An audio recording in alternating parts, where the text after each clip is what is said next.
कराड प्रकरणामध्ये clean chit मिळाल्यास संधी देऊ, धनंजय मुंडेंच्या मंत्रिपदाबाबत अजितदादांचं सूचक वक्तव्य। क्लीन चिट कुणाला द्यायची आधीच ठरलं असतं, धनंजय मुंडेंच्या क्लीन चिटवरनं राऊतांचं वक्तव्य।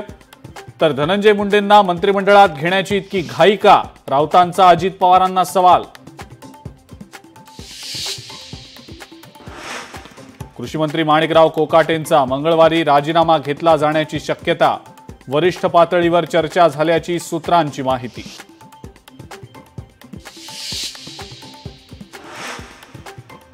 मुलाच्या मृत्यू प्रकरणात सातत्यानं संभ्रम निर्माण करण्याचा प्रयत्न, दम असेल तर मृत्यू प्रकरणाची सीबीआय चौकशी करा, एकनाथ खडसेंचं गिरीश महाजनांना आव्हान।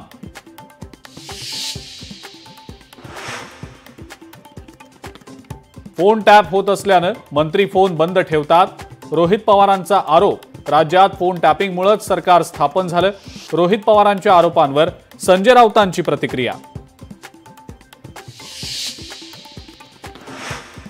लाडकी बहीण योजनेचा लाभ पुरुषांनीही घेतल्याची धक्कादायक बाब समोर, तब्बल 14,000हून अधिक पुरुषांनी लाडकी बहीण योजनेचा लाभ घेतल्याचं स्पष्ट।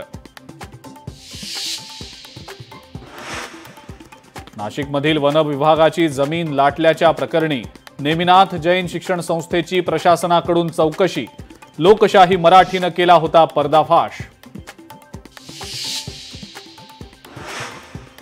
मुंबई पुणे एक्सप्रेसवेवर 15 ते 20 गाड्यांचा अपघात, 30 ते 35 जण जखमी, एका महिलेचा मृत्यू। उतारावर ब्रेक फेल झाल्यानं कंटेनरनं गाड्यांना उडवल्याची माहिती। धाराशिवमध्ये खंडणीसाठी पवनचक्की माफियांचा धुमाकूळ, गुंडांकडून पवनचक्की कंपनीच्या 11 वाहनांची तोडफोड, तोडफोडीनंतरचा व्हिडिओ व्हायरल।